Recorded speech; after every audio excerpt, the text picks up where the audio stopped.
말씀 보겠습니다. 요한계시록 11장 3절입니다. 제가 한 목소리로 읽어드리겠습니다. 내가 나의 두 증인에게 권세를 주리니 그들이 굵은 베옷을 입고 1260일을 예언하리라. 아멘. 하나님 나라를 위한 두 증인이라는 제목으로 말씀 증가하겠습니다. 요한계시록은 총 5가지의 환상이 나오죠. 7촛대, 하늘 보자, 또 7심판, 최후 심판, 새 예루살렘 환상이 나옵니다. 자, 이런 환상이 쭉 나오는데 특별히 7심판, 최후 심판 이런 걸 보면은 시간대별로 나온 것은 아닙니다. 그래서 첫 번째 심판에서 7심판이나 최후 심판이나 이런 걸 쭉 보면은 특별히 7심판 같은 경우도 7인, 7나팔, 7대접 그 안에서도 또 3가지씩 7심판이 나옵니다. 이 시간별로 나온 것이 아니라 같은 시기 또 다른 시기 또 이러한 모습 저러한 모습 다양한 각도에서 보면서 일어나는 일들을 기록해 놨습니다. 흔히 나선형 이 구조라고 합니다. 예수님이 초림부터 재림까지 일을 해놓고 다시 또 중간으로 돌아가서 또 재림으로 갔다가 또 다시 초림으로 갔다가 또 재림으로 갔다가 이렇게 왔다 갔다 하면서 심판의 과정을 보여줍니다. 그래서 좀 헷갈리기 쉬운데 분명한 거는 가면 갈수록 심판의 강도가 강해진다라는 특징을 갖고 있습니다. 자, 7심판 중에 첫 번째 우리 7인 심판을 봤고요. 두 번째 우리 7나팔 심판을 지난주부터 해서 2주 연속으로 해서 우리가 봤습니다. 자, 7나팔 심판을 잠깐 정리를 하겠습니다. 첫째 나팔 심판은 이제 피 섞인 우박과 불이 땅에 쏟아졌다. 그래서 땅과 수목의 3분의 1이 파괴됐다. 경제적 기반을 무너진 것을 표현한 겁니다. 둘째 나팔 때는 큰 불덩이가 바다에 던져져서 바다 생물 또 배 3분의 1이 파괴됐다. 이렇게 해서 정치 군사가 무너지는 것을 상징하는 겁니다. 셋째 나팔 불 때는 횃불같이 타는 큰 별이 떨어져서 강과 물의 3분의 1이 파괴되었습니다. 영적 타락, 비진리의 확산을 얘기하고 있습니다. 자, 넷째 나팔 불 때의 해와 달, 별의 3분의 1이 파괴되고 3분의 1이 빛이 어두워졌습니다. 이거는 하나님의 일반 은총까지도 무너진 것을 나와 있습니다. 그리고 5번째, 6번째, 7번째는 더 심각한 심판이 있는데 그것이 계시록 8장 13절에 화가 있도다 라고 얘기하면서 아주 심한 심판이 있을 것을 예언하고 있습니다. 자, 그러면서 바로 5째 나팔 심판이 오죠. 이때 무저갱에서 나온 황충들, 사단의 졸개들, 귀신들이죠. 하나님이 인을 맞지 않은 사람, 불신자들입니다. 그들을 5달 동안 괴롭히는 장면이 나옵니다. 제한된 시기 동안 또 괴롭히는 장면이 나오죠. 영적, 정신적, 도덕적 고통이 굉장히 크다. 죽고 싶으나 죽지 못하는 그런 고통이 있었다. 6번째 나팔을 불 때에 유브라 등에 결박된 4천사가 풀려나 마병대 2억을 이끌고 사람의 3분의 1을 죽이는 장면이 나옵니다. 영적, 정신적, 도덕적으로 이제는 고통에 이르다가 이제 죽는 장면까지 나온 겁니다. 자, 7째 나팔을 불 때에는 세상 나라가 우리 주 예수 그리스도의 나라가 된다라는 것이 나오죠. 예수님의 재림, 최후 심판, 하나님 나라의 완전한 완성이라는 장면이 나옵니다. 자, 오늘 읽을 본문은 계시록 9장 1절에서 10장 오늘 읽을 본문은 계시록 우리 10장 1절에서 11장 14절까지 6번째 심판과 7번째 심판 그 사이에 나옵니다. 자, 7번째 심판이 뭡니까? 예수님이 재림이에요. 6번째 심판은 이제 가장 큰 고통을 당하다가 7번째 심판 때에, 나팔 심판 때에 예수님이 재림하는데 그 사이를 이 성도들을 위하여 저와 여러분을 위로하고 힘을 주기 위해서 중간에 삽입구를 딱 집어 넣습니다. 자, 그러면은 그 내용이 어떠한 내용인지 오늘 살펴보겠습니다. 첫 번째, 하나님은 침묵하지 않고 하나님 나라를 완전하게 이루어 가십니다. 자, 10장 우리 1절에 7절까지 보겠습니다. 내가 또 보니 힘센 다른 천사가 구름을 입고 하늘에서 내려오는데, 자, 이게 힘센 다른 천사라고 나옵니다. 근데 이게 이제 이 천사가 구름을 입고 하늘에서 내려와요. 그 머리 위에 무지개가 있고 그 얼굴은 해같고 그 발은 불기둥 같으며 그 손에는 펴놓인 작은 두루마리를 들고 그 오른발은 바다를 밟고 왼발은 땅을 밟고 사자가 부르짖는 것 같이 큰 소리로 외치니 그가 외칠 때에 일곱 무리가 그 소리를 내어 말하더라. 그러니까 소리를 내는데 일곱 무리, 그 큰 기둥, 그 번개 같은 이 천둥 같은 소리가 같이 내어서 막 말을 하고 있다는 겁니다. 자, 근데 이 힘센 천사의 묘사가요, 하나님한테 쓰는 표현을 썼어요. 그죠? 구름 읽고 내려온다. 자, 이거는 이제 언약을 지키시고, 재림을 얘기하죠. 그 다음에 머리 위에 무지개. 무지개라는 것은, 노아 홍수 때 무지개. 약속을 지키시겠다는 약속이죠. 천사가 어떻게 약속을 지킵니까? 그죠? 하나님이 약속을 지키는 거죠. 해와 불기둥, 이 해는 교회를 비추는 빛을 얘기하고 불기둥은 이 사단을 멸하는 공의를 얘기합니다. 한마디로 이 힘센 천사는 누굽니까? 예수 그리스도를 의미하고 있죠. 성육신하기 전에 그리스도 혹은 교회를 보호하고 계시는 그리스도, 예수 그리스도를 상징하고 있습니다. 근데 이 예수 그리스도께서 힘센 천사로 일단 묘사를 하면서 뭘 들고 있었냐니까 작은 두루마리를 들고 있었습니다. 자, 이것은 그 손에선 어떤 두루마리 펴놓은, 그러니까 펼쳐진 두루마리를 들고 있었다라고 나옵니다. 자, 이 펼쳐져 있다는 것은 계속해서 열려져 있던 상태를 의미합니다. 그러니까 교회가 세상에서 외쳐야 할 복음, 이 예언의 말씀으로 감추어진 것이 아니라 드러난 것이, 그거를 들고 계셨다라고 하고 있는 겁니다. 이건 감춘 것이 아니죠. 예수님께서 우리가 증인으로 쓰임 받아야 되기 때문에 이 두루마리 성경을 저와 여러분에게 다 펼쳐놓고 계시하고 계시는 장면을 나옵니다. 4절에 일곱 무리가 말을 할 때에 내가 기록하려고 하다가 곧 들으니 하늘에서 소리가 나서 말하기를 일곱 무리가 말한 것을 인봉하고 기록하지 말라 하더라.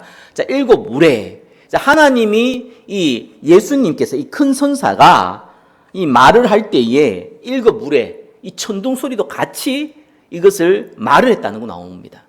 근데 이 말한 것을 기록하려고 그랬는데 기록하지 말라라고 나옵니다. 그래서 어떤 면에서는 사도 요한이 이거를 굳이 적을 필요 없다고 예수님이 얘기하신 거예요. 적는다고 해서 아는 것도 아니고 또 안다고 해서 믿을 수 있는 것도 아닙니다. 무슨 말이냐니까 하나님의 섭리, 종말의 그 시간표, 그죠? 우리가 알 수가 없습니다. 다만 하나님이 역사하신다는 것을 인정하라는 거예요.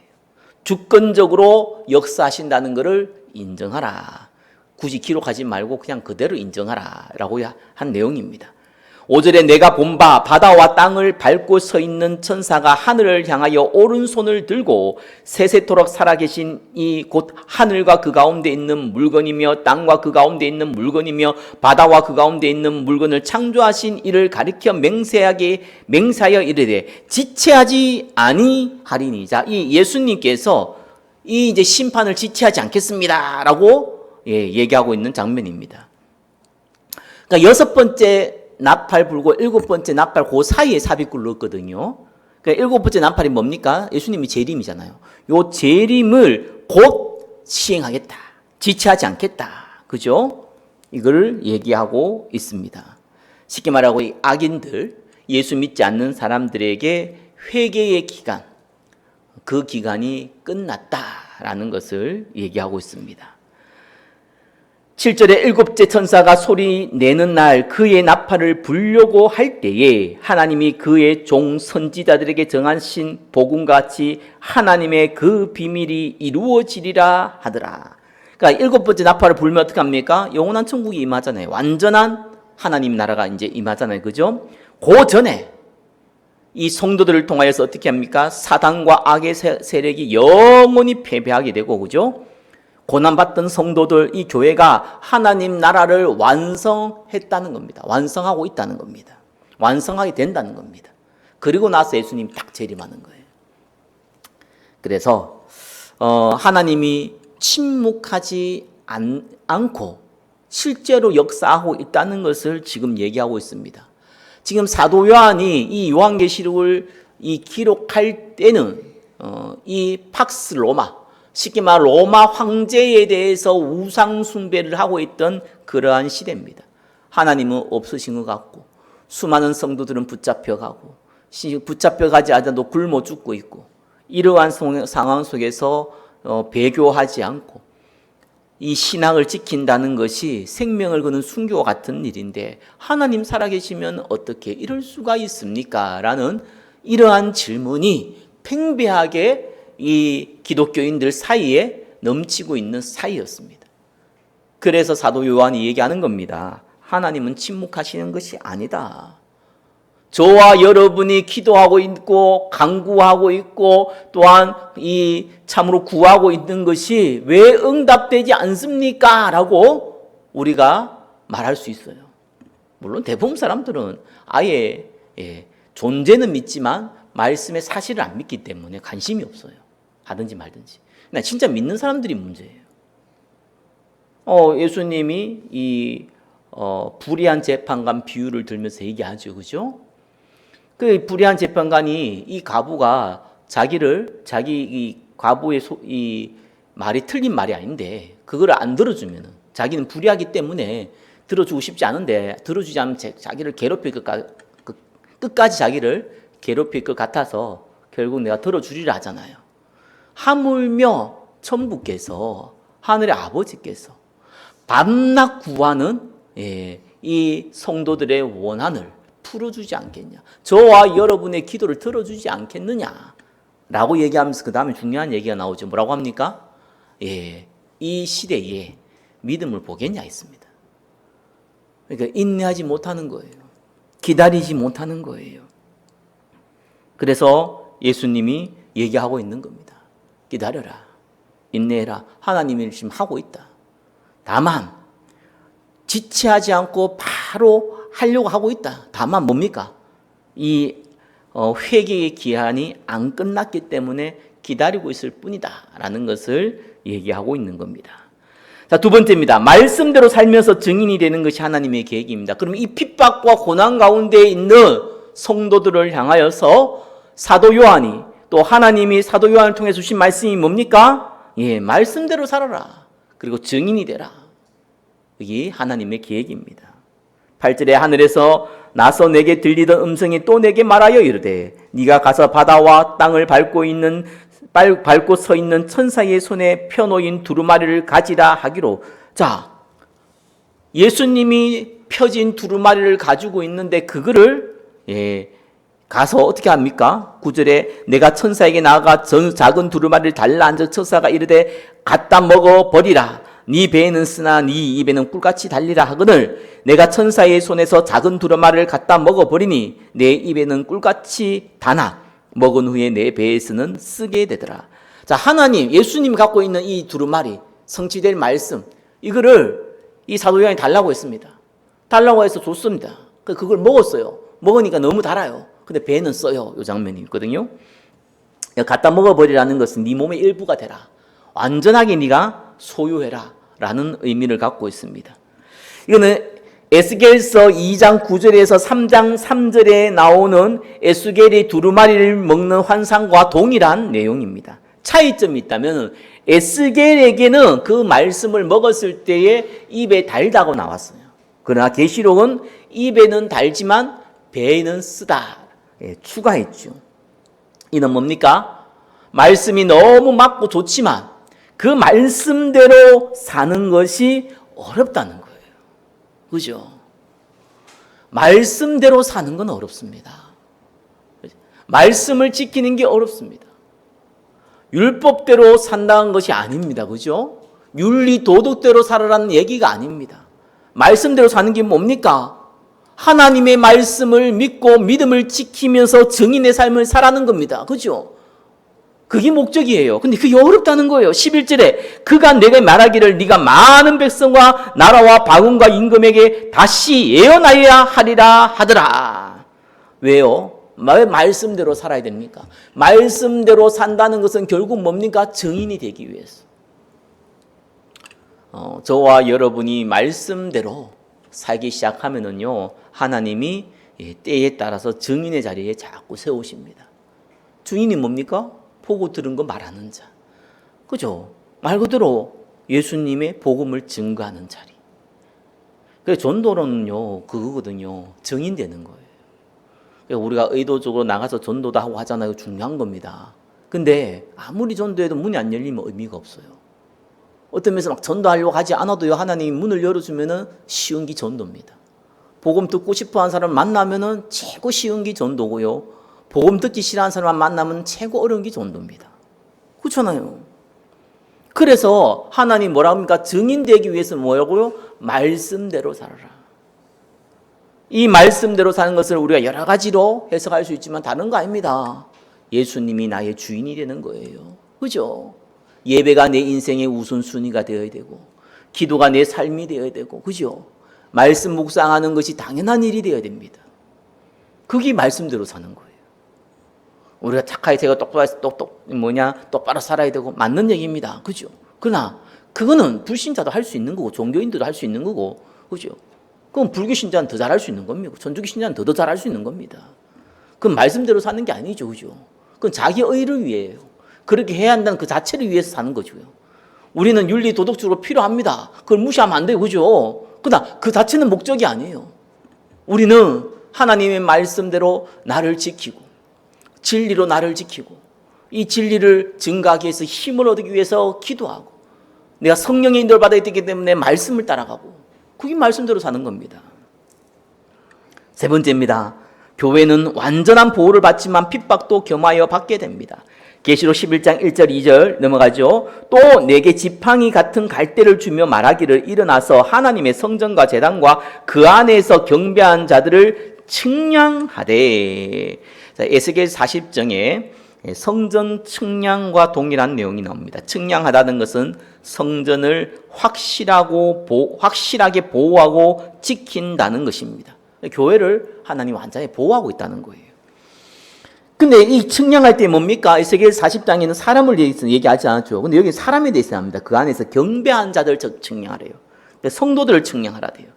세상의 환난 가운데서 하나님의 백성들의 영혼들은 완벽하게 하나님이 보호하고 계신다. 저와 여러분의 영혼을, 저와 여러분을 완벽하게 보호하고 계신다는 겁니다. 측량한다는 것은 내가 소유한다, 내가 보호한다라는 의미를 가지고 있습니다. 2절에 보니까 성전 바깥 마당은 측량하지 말고 그냥 두어라. 이것은 이방에게 주었은즉 그들이 거룩한 성을 42달 동안 짓밟으리라. 자, 바깥 마당은 측량하지 말래요. 바깥 마당은 교회 아닙니까? 교회예요. 근데 그걸 측량하지 말래요. 근데 42달 동안 짓밟힌대요. 그 말은 뭡니까? 고난받는다. 교회는 완벽하게 하나님께 보호받지만 동시에 뭡니까? 고난받는다. 이 교회의 대조적인 모습을 보여주는 거예요. 교회는요, 하나님이 철저하게 보호합니다. 그럼 동시에 교회는요, 세상으로부터 고난을 받게 됩니다. 이 두 가지 모습을 교회는 그대로 가지고 있는 겁니다. 근데 옆에 하필 여기서 42달입니까? 또 이 가족도 막 이상하게 예측하는 사람 많이 있습니다. 42달은요, 42개월죠. 42달. 1260일. 정확하게 얘기하면은 3년 6개월. 3년 반입니다. 이건 다니엘서 7장 25절, 다니엘서 12장 7절에 나옵니다. 여기 보면 한 때, 두 때, 반 때 나옵니다. 한 때라는 건 1년, 두 때 2년, 반 때는 6개월. 그 말이죠. 그죠? 그래서 한 때, 두 때, 반 때 나옵니다. 그죠? 3년하고 어떻게 합니까? 6개월이죠. 그래서 3년 6개월은요, 정확하게 하면은 뭡니까? 3.5잖아요. 7의 딱 절반입니다. 이거는 7은 완전한 숫자인데 7의 절반 3.5. 그래서 1260일, 42개월, 3년 반. 같은 말이죠. 그죠? 그 말은 성도의 고난은 제한되어 있다. 짧은 기간에 제한되어 있다. 길지 않다, 영원하지 않다. 그 말입니다. 자, 북한에서 예수 믿는 사람들이 많이 있죠. 지하교회라고 합니다. 벌써 많이 흘렀어요. 80년 가까이 흘러가고 있죠. 그 지하교회가 아직까지 유지되고 있습니다. 그래서 어떻게 보면요, 우리의 생애로 봤을 때는 80년이라는 시간은요, 한 사람의 인생보다 길어요. 어떤 면에서는. 평균적으로 보면은. 태어나자마자 또 늙어 죽을 때까지 온전한 생명을 유지했다고 하더라도 80 정도 사는 것은 많이 사는 편입니다. 물론 요즘은 오래 살죠. 근데 그 기간 동안 북한에 있는 성도들은 고통받았잖아요. 그럼 끝이 보일까요? 우리 육신을 끝이면 그 끝이 안 보여요. 태어날 때부터 우리 부모가 예수 믿는 걸 깨달을 때부터, 그죠? 그러면 한 청소년 정도 되게 아니에요. 그러고 자기가 이제 예수 같이 믿고 또 있다가 죽을 때까지, 들키지 않고 죽을 때까지 있었다가 하더라도 이게 언제 끝납니까? 끝난 것 같이 보이지 않아요. 근데 성경은 뭐라고 합니까? 잠깐이라고 합니다. 그래서 우리가 볼 때 시야는요, 지금 내 생애 주기를 보면서 보면 안 돼요. 성경에서 볼 때는 예수님의 초림에서 재림 그 사이를 봐야 됩니다. 그 기간이 몇 년인지는 몰라요. 지금 2000년 훨씬 넘었잖아요. 그죠? 2026년 흘렀잖아요. 예수님이 태어난 이후부터. 초림에서 지금까지 2026년이 흘렀는데 앞으로 몇 년이 더 있을지 몰라요. 근데 많은 사람들은 말세 지말이라고 합니다. 뭐에 너무 세상이 타락해서 말세 지말이라 그러냐? 아닙니다. 소돔과 고모라 더 타락했고 로마 시대는 더 타락했습니다. 예, 모든 민족에게 복음 증거한 이후 예수님 오시거든요. 그러니까 이게 말세 지말이죠.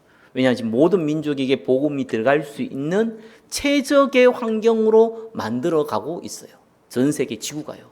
인터넷을 통해서 전 세계가요, 일단 소통하는 이 통로를 만들어놨어요. 비행기부터 해서 이런 비행기부터 해서 이런 교통편을 통하여 전 세계 움직일 수 있는 장을 만들어놨어요. 근데 이제는 지금 AI가 나왔잖아요. 그래서 AI의 개혁 중에, 발전 중에 제일 큰 게 뭐냐? 이 성경적으로 봤을 때, 세상적으로 보면 성경적으로 봤을 때, 이 바벨탑 사건을요, 원상태로 돌아가게 만든 거예요. 제가 몇 번 얘기하잖아요. 지금 언어가 굉장히 발달되어 있습니다. 전 세계의 언어가 몇 개인지도 포함도 안 돼요. 그죠? 이 민족을 따지면 언어가 도대체 몇만 개가 됩니다. 그런데 물론 이제 공통적으로 쓰죠. 그 언어가 그렇게 많지는 않습니다. 그래서 뭐 한 300개 미만이에요. 전 세계에 쓸 수 있는 이제 언어가. 300개 미만이면 대부분 그 300개 안에 사람들은 다 그 언어를 쓸 수 있습니다. 사실 몇십 년 전만 해도 중국은요, 북경어, 관동어, 저 북경 지방하고 이 남쪽 지방에는 언어가 달라요. 같은 중국어인데 이 북경어, 이 관동어, 이게 전혀 서로가 못 알아듣어요. 서로가 외국입니다. 한국 사람 마찬가지잖아요, 그죠? 제주도 방언하고 사실은 이 서울 사람하고 말을 섞으면 제주도 방언인데 제주도 방언만 섞으면 못 알아듣습니다. 근데 지금 어떻게 합니까? 다 표준어가 됐잖아요. 중국도 다 북경어로 표준어가 만들어놨어요. 물론 그 사투리는 뭐 그 나라 말로는 관동어도 사투리가 되겠죠. 그런 건 다 남아있지만 그러나 북경어로 다 통일됐어요. 그 미국도요, 영어, 남미, 그죠? 스페인어, 그게 다 통일됐습니다. 그걸 보면 다 쓰면 다 통해요. 그런 시대가 됐잖아요. 근데 그것도 너무 많잖아요. 말이 300개이죠. 한 사람이 어떻게 300개 언어를 할 수 있습니까? 못 하잖아요. 근데 지금은요, AI를 통해서 즉시, 그죠? 바로 해석하고 그 나라 언어로 표현하고 이제는 다 될 수 있는 환경이 거의 다 만들어졌습니다. 상용화가 조금 더딘데 10년 안에는 다 만들어집니다. 그러면은요, 전 세계가 언어가 통일될 수 있어요. 통일되지 않은데 서로가 소통할 수 있는 시대가 온 겁니다. 지금도 되게 있지만 이제는 더 누구든지 쉽게 일반인들도 사용할 수 있는 그러한 통역관이 필요 없는 시대가 왔죠. 자, 그런 시대가 왔습니다. 그러니까 말세지 말은 맞아요. 그런 시대입니다. 그래서 이 북한도요, 굉장히 고통당하는 것 같지만 조만간 문이 열릴 겁니다.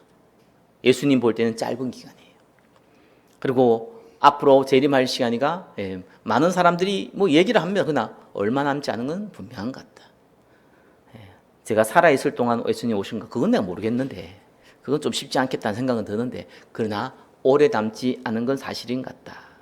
자, 네 번째입니다. 교회의 증인 사명은 그 어떤 것도 막을 수 없습니다. 자, 여기서부터 이제 재미있는 게 나옵니다. 그 앞에 끝까지는요, 그냥 우리가 일반 사람들 세대주의자나 아니면 뭐 개혁주의자나 복음주의자나 해석하는 것들이 뭐 크게 뭐 큰 차이가 없는데, 자, 요거는 이제 세대주의자는요, 그대로 표현합니다. 뭐가 나오냐니까요, 11장 3절에 내가 나의 두 증인에게 건세를 주리니 그들이 굵은 베옷을 입고 1260일을 예언하리라. 이게 1260일이잖아요. 예? 42개월, 3년 반이거든요. 그러니까 이게 제한된 시간이에요. 근데 이 두 증인을 실제 인물로 세대주의는 해석을 합니다. 그러니까 이제 말세심할 때 실제로 건세 가진 두 사람이 나온다 이렇게 해석을 합니다. 그래서 나중에 휴거하고 막 이거 여기서 다 나온 내용이거든요. 근데 이거는 이제 개혁주의나 복음주의는 그렇게 해석하지 않습니다. 자, 굵은 베옷을 입었다는 것을 회개합니다. 굵은 베옷은 사람이 옷을 입으면은요, 이 베옷은 어떤 거냐니까 우리 흔히 그 쌀포대 있잖아요. 그런 걸로 만든 거예요. 그게 베옷입니다. 그 쌀포대 있는 것을 좀 촘촘하게 만든 것이 베옷이거든요. 그거 입어봐요. 어떻게 되니까? 온몸이 다 거슬리죠. 아픕니다. 그거 못 입습니다. 근데 이걸 언제 입었냐니까 이 고대 사회 때는요, 회개할 때 입었어요. 그죠? 참회할 때 입었습니다. 그리고 이 초대는 교회를 의미하잖아요. 근데 두초대입니다. 또 두 감람나무, 스가랴 4장 11절 14절에 이 두 감람나무에 대해서 나오는데, 구체적으로 이 두 감람나무는 수룹바벨과 성전 세운 청선의 지도자 수룹바벨, 그 다음에 대제사장 여호수아를 의미합니다. 그래서 두촛대, 두 감람나무, 이게 무슨 말입니까? 왜 두 개입니까? 고대 사회는요, 증인이 되기 위해서는 두 명이 있어야 돼요. 내가 저거 봤다 했을 때 내 혼자 아무리 얘기해도 확실한 말이 맞아도 인정하지 않습니다. 두 명이 동일한 얘기하면 그거는 증거로 삼습니다. 성경에서도 그 시대의 문화를 가지고 얘기하기 때문에 두 증인이라는 것은 뭡니까? 두 감람나무, 두 촛대 뭡니까? 확실하게 보증한다는 겁니다. 자, 이 두 증인의 특징이 있어요. 3절에 보니까 일단은 굵은 베옷을 입는다 그랬죠. 그래서 이 두 증인은 뭘 했냐니까 회개에 대한 증거의 사명을 이렇게 했다는 거예요. 그 사명이 뭡니까? 회개하라. 쉽게 말해가지고 예수님 만나라. 구원받아라. 전도와 선교를 얘기하죠. 그 역할을 했다는 거고요. 자, 5절에 6절에 보니까 큰 능력을 보였습니다. 5절 한번 볼까요? 만일 누구든지 그들이 해하고자 하면 그들의 입에서 불이 나와서 그들의 원수를 삼켜버릴 것이요, 누구든지 그들이 해하고자 하면 그 반드시 그와 같은 죽음을 당하리라. 자, 이 두 증인을 해하려고 하는데 그 사람들 입에서 불이 확 나와요. 그래가지고 해하려는 사람 다 죽여버려. 요거는요, 열왕기하 1장에 보면은 엘리야 선지자가요, 자기를 잡으러 왔던 아하스야 왕이 엘리야를 체포하기 위해서 50부장과 군사 50명을 보냈을 때에 엘리야의 말대로 내한테 오면은 너 다 불살려 버릴 거야 했거든요. 근데 진짜 왔어요. 그러니까 하늘에서 불이 내려서 그 사람들을 다 불살린 장면이 나옵니다. 그 내용을 그대로 적어놨어요. 능력이 임한다는 거죠. 그죠? 그리고 6절에 그들이 권능을 가지고 하늘에 닫아 그 예언의 날 동안 비가 오지 못하게 해요. 비가 온다는 거 구약에 나옵니까? 엘리야 나오죠. 열왕기상 17장 18장에 나옵니다. 그래서 이 아방의 그 우상 숭배로 말미암아 엘리야가 하나님의 심판을 선포하면서 비가 오지 않을 거라 했습니다. 그때가 뭡니까? 3년 6개월 동안 비가 안 왔어요. 거기 며칠입니까? 1260일. 거기 뭡니까? 42개월.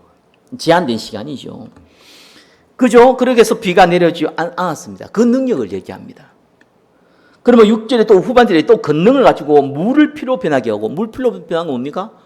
출애굽기 7장 12절에 나오는 10가지 재앙이죠. 그죠? 아무 때든지 원하는 대로 여러 가지 재앙으로 땅을 치리라.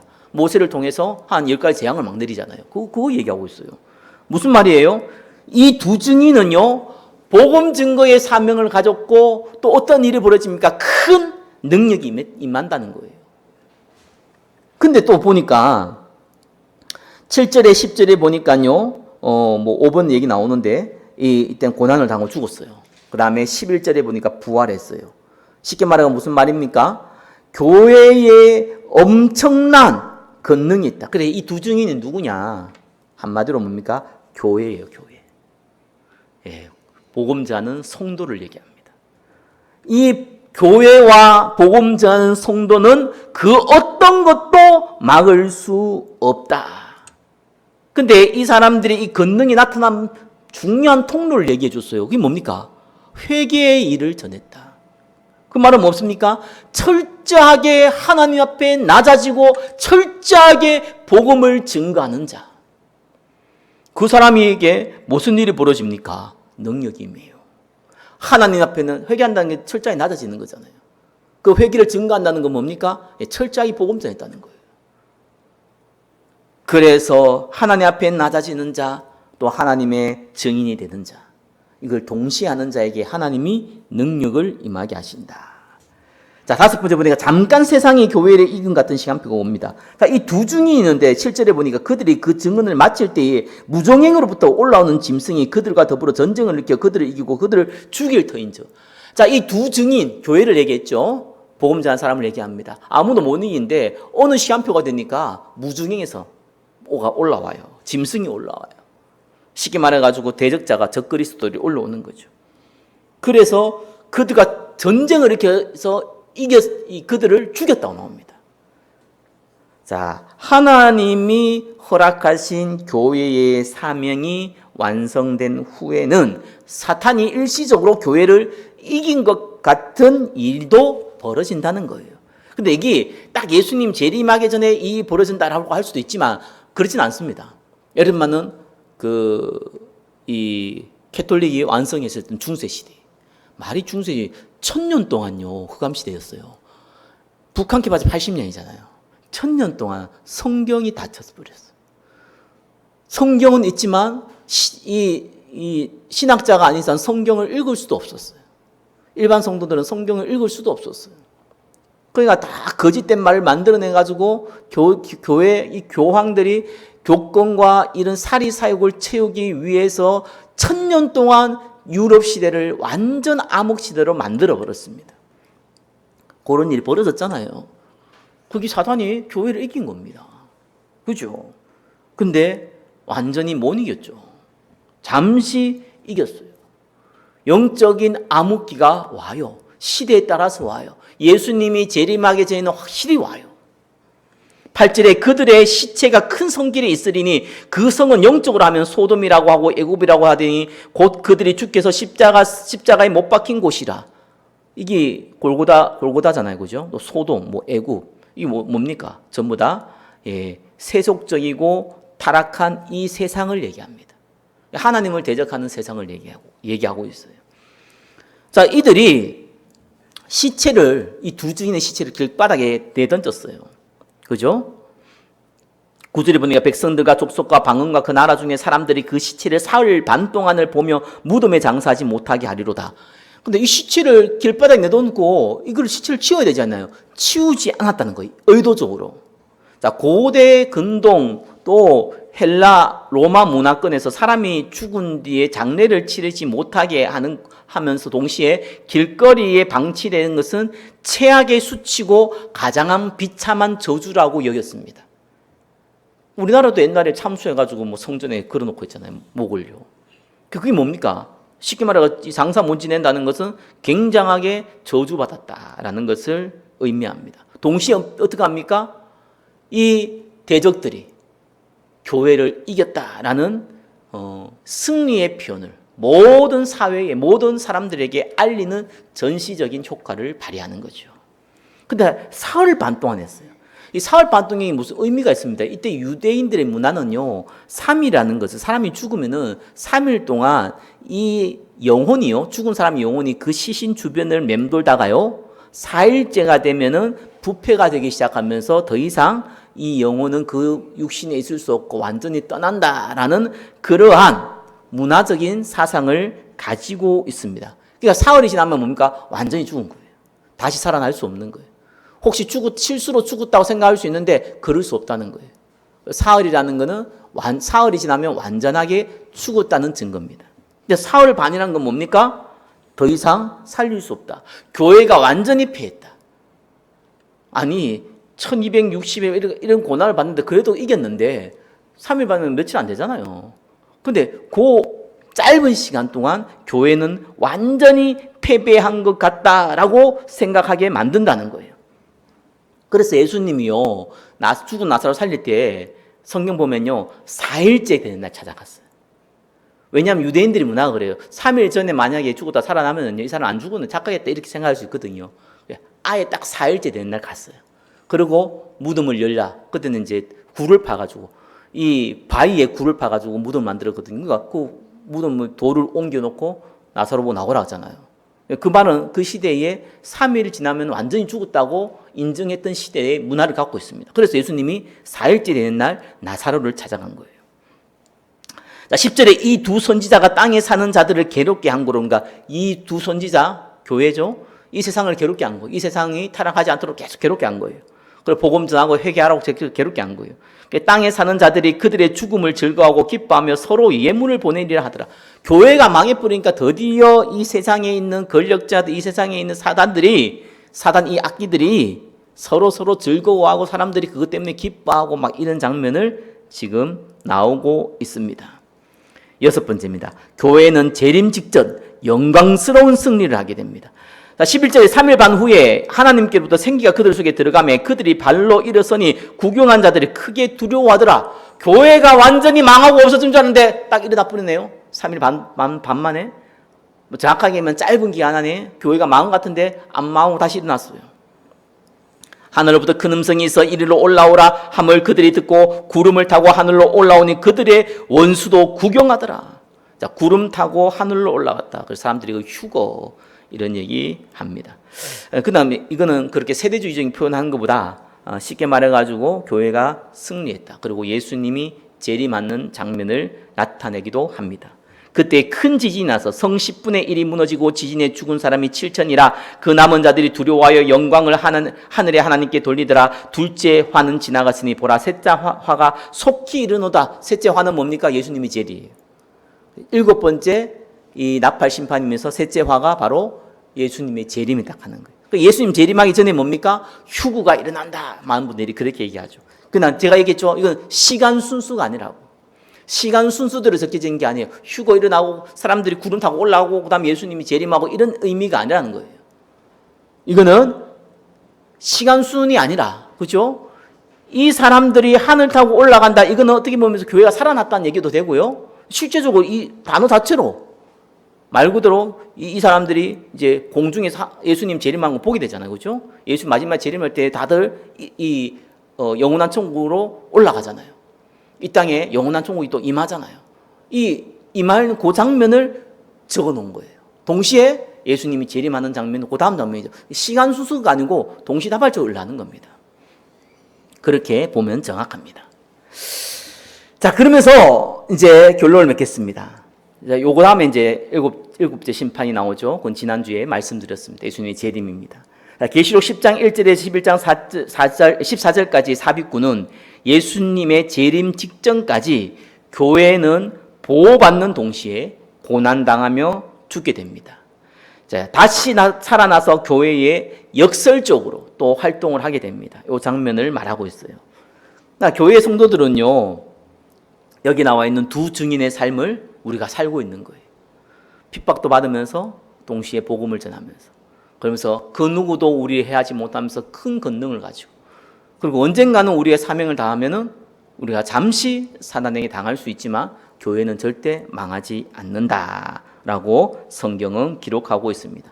그래서 결론은 뭡니까? 낙심하지 말고 끝까지 증인의 삶을 살아라. 그 말이에요. 이 시대에 팍스 로마라고 로마를 향하여, 그죠? 로마를 위하여, 로마 황제를 위하여 그게 경배하고 이 절하고 해야지만 상업적인 활동도 가능하고 경제 활동도 가능하고 그랬던 시대. 그래서 그걸 거부할 때는 돈이 있어도 물건을 사지 못하고 굶어 죽을 수밖에 없던 그런 시대에 사도 요한이 너희다 끝까지 배교하지 말고 끝까지 포기하지 말고 증인의 삶을 살아라.